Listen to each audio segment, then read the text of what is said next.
Hello and welcome to Craft with Sarah. In this video, I'm showing you how to make this adorable gingerbread man card for Christmas. This is a fractured card, which means that the background is cut up into sections, looking like it's been smashed or fractured into pieces, and then each of the segments are filled in with patterned paper or scrapbook paper to make a really unique and beautiful background. And if gingerbread men are not your style, no worries, I've also included a free download for the Snowflake version instead. I've used the same papers for both of these cards so that I've got a kind of matching pair, but you can use whatever colours or patterns you like to make truly unique cards that are going to be absolutely beautiful. They're a great way for using up scraps of patterned paper because you only need a little bit of each of the different designs. And you could also use them as that reason to finally cut into those pretty bits of paper you've been hoarding in your craft stash for years because they're just too pretty to cut, right? I know I've definitely got some bits of paper that I don't want to use because it's so pretty, but this would be a great project to actually finally use it. So what are you waiting for? Download the free files and let's get started. You can download the free cutting file for this project at craftwithsarah.com/free-SVGs or follow the link in the description of this video to go straight to the download page. The download comes in a zip folder and you need to unzip this before you can upload the files into Cricut Design Space. Once you've downloaded and unzipped the folder, it's time to get the SVG files into Cricut Design Space. Open up Design Space and start a new project, then press Upload over on the left and then Upload Image. You can then either click Browse to find the files on your computer or drag and drop them in. Make sure you choose the unzipped version of your download folder and then within there go into the folder called SVG Files, and then you've got the two cards included in this free download, the Gingerbread Man and the Snowflake. I'll show you how to do it for the gingerbread one. So let's click and drag that in. And this is what it should look like. Press continue. You don't need to change anything on this page. And don't worry that it looks a little bit blurry here. That's just how it looks during the upload process. But once it's actually fully uploaded, it will all be in perfect quality. Press upload. And then it will appear on your project. It should load in at 10 inches wide and 7 inches tall, which will make a 5 by 7 inch card by the time you've folded the base in half. If you have a scoring stylus or scoring wheel, it's a nice idea to put a score line down the middle of the base card to make it easier to fold. To do that, first click on the design and then press the Ungroup button at the top of the Layers panel. That will separate out all the pieces, so now you can drag the base card down underneath. It works exactly the same if you're making the Snowflake card too. Go into Shapes and choose a score line at the top. Design Space has changed recently, so now this no longer disappears once you've selected the shape, so you can get rid of it either by pressing Shapes again or click the little arrow here.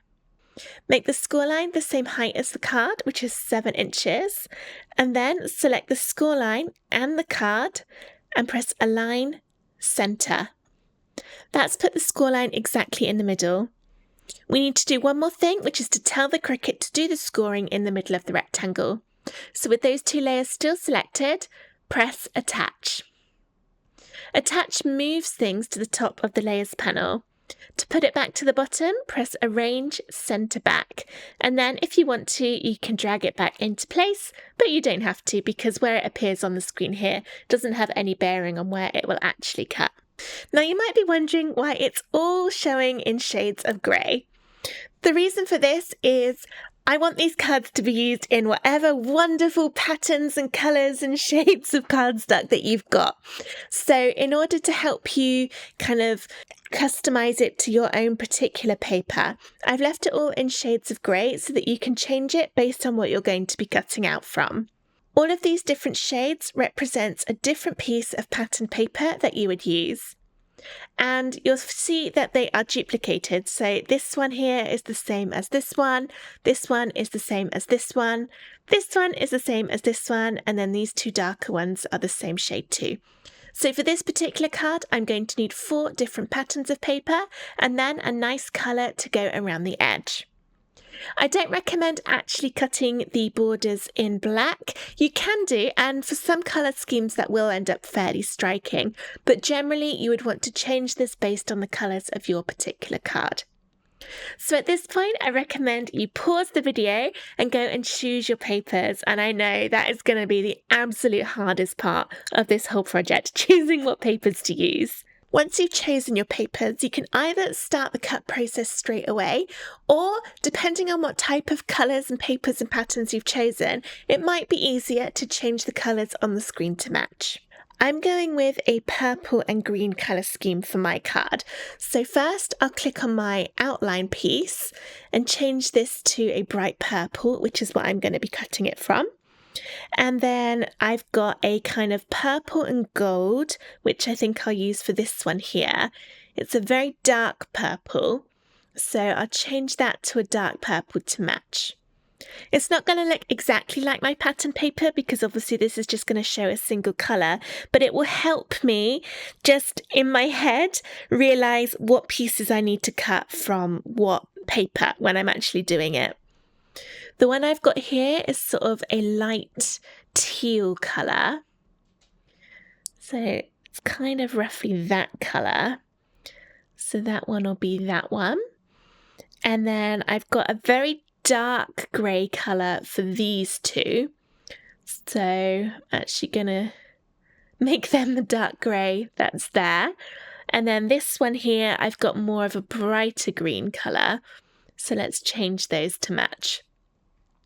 And now that roughly fits with the type of papers I'm going to be using, so it'll just make it a bit easier to know that I'm doing the right shapes from the right patterns. The base card is going to be white, which means it'll be really easy to write the message inside. It gets completely covered up by everything on the front, so it really doesn't actually matter what colour you cut the base card. And then I've got 2 layers for my gingerbread man, a white and then the kind of cinnamon brown colour on top. This is now ready for me to cut, so I'm going to go and press make on the top, and it will separate out all the colours. You can change the paper size in the drop downs down here, and then if you want to, you can click and drag to move things about or rotate them to use up less space on your cardstock. You can see here I've got these bits which will be done from my pattern paper, so it's really not going to need very much of it at all. But it's going to look so good when they're all put together. As a quick aside, if you don't have any patterned paper, but you don't want to make these cards with just single colours, you can use print then cut instead on your Cricut machine to fill in all of these segments with different patterns, and then have your printer, if you have a colour printer, print it out and then the Cricut will cut it. I have a separate video on that. It's called Pattern Fill. That's the feature that it uses in Design Space, and I'll link to that in the description of this video. So if you want to do the patterns on the computer using digital papers and then have your colour printer print them out and then the Cricut cut it out, follow that tutorial and that will show you how you can use Cricut's Pattern Fill feature to add all your pretty patterns right on the screen. But when you're happy with how it's all looking, get it all cut out and then we'll see how to put together our Christmas fractured cards. Here are the pieces of both of my fractured cards cut out. I've roughly laid everything in the right order just to make sure that I'm going to be gluing the right bits in the right holes. I used the same paper pack for all of these, and then I've got a lovely pair of matching cards, but you don't have to use them the same at all. You can put whatever you like in here. For the Snowflake one, I've used a glittery silver card for the outer frame, and my paper that I've used has got quite a bit of glitter on it too, so this is really sparkly. And then for the gingerbread man, instead of doing the silver, I took inspiration from some of the bits of purple in the different pieces of the paper, and I cut the border in the purple instead. Alright, so let's get these stuck together. To stick my cards, I'll be using a combination of glue and foam squares. The glue I'm using is Barely Art glue, but I also like Collal, and the reason I like these two glues is because they don't bend or wrinkle the card like some glues can do. To add a bit of dimension to the middle pictures, I'll use some foam squares. The ones I'm using are from Dot and Dab, but any will do. If yours are particularly large, you may need to cut them smaller with a pair of scissors. The first thing to do is to glue on the frame. So I'm going to move everything else out of the way, and I'm going to try and keep it all in roughly the same place by building up the same kind of shape next to me on my work surface, just so that it'll be easier to put it all back together again in a minute.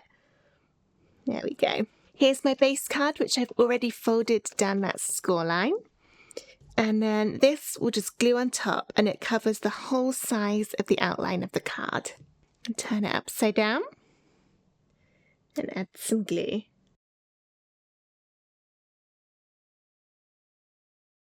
Try and get your glue inside all of the little rectangles, as well as a bit in the middle and all the way around the edge. And then place it down on your card and get it all nicely lined up with the edges. I actually didn't fold my card very well, even though I had that score line. I sort of missed a little bit, so just going to open it up so I don't get confused and do it like this. There we go. Now it's time to build up the pattern paper pieces inside, and I like to just add all my glue in one go and build it up quickly. But if you're worried about your glue drying in between, then you can just put the glue in one segment at a time and then work through one at a time. Try not to get any glue onto your outer bit like I just did there. The pattern bits of paper will perfectly fit in these holes. Almost like one of those kids' wooden jigsaw puzzles where they put the shapes into the big block and match it all up. Okay, that's all my glue. And I've got my pieces here. So I can just take them one at a time. Slot them in. You might need to push them a little bit to get it to fit, particularly if you've got different thicknesses of papers. But they should just perfectly go in, and then it will appear completely flat and flush when you run your finger over the top. I'll work around all of these. Making them as neat as I can.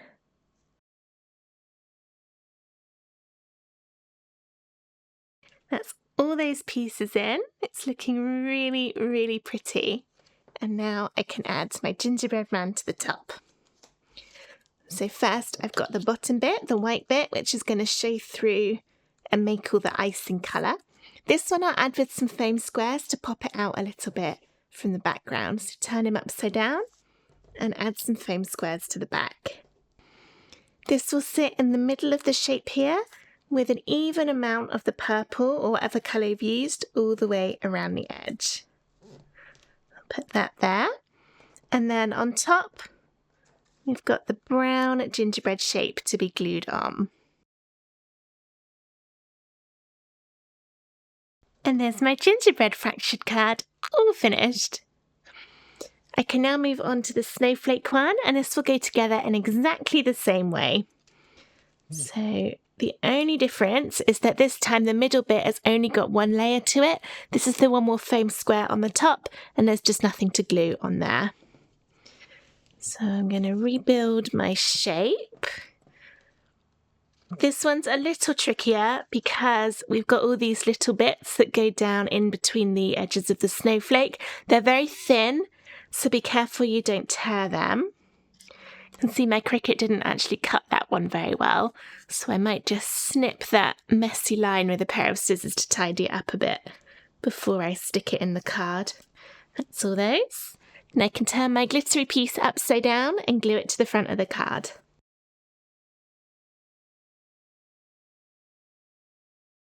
I love how sparkly this paper is, it's really pretty. I'm just going to tidy up the bit where it tore a little. Just snip it with a pair of scissors, and then I don't think it'll notice when it's all put together. I didn't want to have to recut it when I thought I could fix it quite easily. And now I'm going to put my glue in all these segments just like before.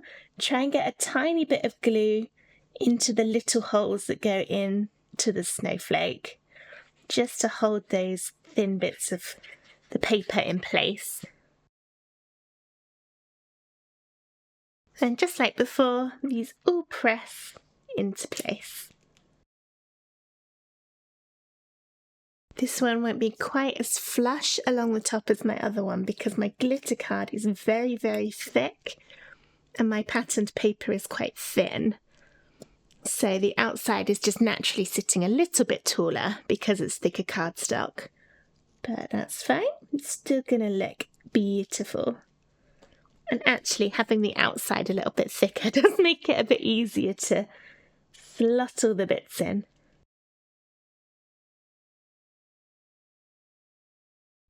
And that's all of those. Next is the snowflake to go on top. Turn that upside down, and this time I will use slightly smaller foam squares because this is quite thin. Here are some smaller ones, but I could have just cut my thicker ones, my bigger ones, these ones with scissors instead. But because I have smaller ones, I figured it'd be easier just to grab those instead. Make sure if you're doing this one that none of your foam goes over any of the edges, otherwise you'll be able to see it when it's stuck on the card, and we don't want to be able to see the foam, we want it all to be nice and hidden. So I'm putting a good amount in here to make sure it'll be really well stuck. And now I've done all of those, I can peel the tops off to reveal the stickiness underneath. Oops! Alright, now this can go onto my card in the middle. Push it down, and that's the snowflake fractured card all finished too, leading to a lovely pair of Christmas cards all ready for me to write my messages on the inside and then put them into an envelope. These are standard 5x7 inch cards, so they will fit into shop bought envelopes, but if you'd rather make your own, check the description of this video for a link to a separate tutorial with free SVGs on how to make your own envelopes with a Cricut machine, and that tutorial also includes how you can write on the envelope with your Cricut using the Cricut pens too. If you like the look of these fractured cards and you'd like to make even more for your Christmas cards this year, check out my SVG shop at craftwithsarah.com/shop, and there are some additional designs in there which I will show you now. So there is a reindeer and a Christmas present. This one I went all sparkly and shiny. Everything on there is holographic or glitter. It's really, really pretty. Whereas the reindeer went a bit more traditional with some tartan and some poinsettia and holly papers. There's a snow globe scene, and for this one I went quite contemporary with my patterns. Lots of penguins and snowmen and candy canes on that one. There's a traditional nativity scene, which I've got here, and this paper says Happy Christmas, Happy New Year, Merry Christmas, lots of different greetings, all kind of one after the other. And then finally, there is a Christmas star. I think this one is my favourite just because I love a pink and teal Christmas theme. So I've got these pretty papers in here, and then a bright pink outline and 2 shades of gold glitter card for the middle.